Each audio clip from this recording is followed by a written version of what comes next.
சிறிய தேவதை தனது இறக்கைகளை இழந்த கதை. ஒளி வீசும் மலர்களும் இனிமையாக பாடும் பறவைகளும் நிறைந்த ஒரு மந்திரக் காட்டில் லைலா என்ற ஒரு சிறிய தேவதை வாழ்ந்து கொண்டிருந்தாள். அவளுக்கு வெள்ளி போன்ற அழகான இறக்கைகள் இருந்தன. லைலா மரங்களின் மேல் உயரமாக பறப்பதை மிகவும் விரும்பினாள். ஒவ்வொரு காலையிலும் அவள் காட்டை சுற்றி பறந்து மலர்களை மலரச் செய்தாள் மற்றும் வழி தவறிய பட்டாம்பூச்சிகளை அவர்களின் வீட்டிற்கு அழைத்துச் சென்றாள்.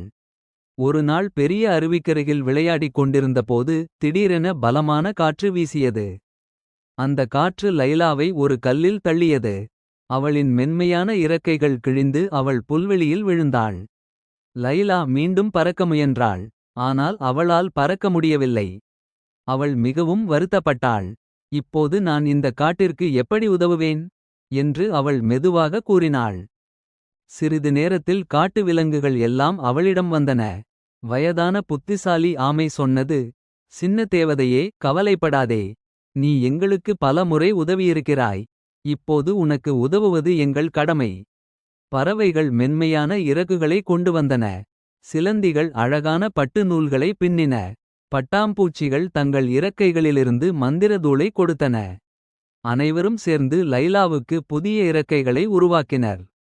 அந்த இறக்கைகளை மெதுவாக அவளின் முதுகில் பொருத்தினர். லைலா மெதுவாக தனது இறக்கைகளை அசைத்தாள். பின்னர் அவள் மீண்டும் வானில் பறந்தாள். மகிழ்ச்சியுடன் சிரித்துக்கொண்டே அவள் முன்பை விட இன்னும் உயரமாக பறந்தாள்.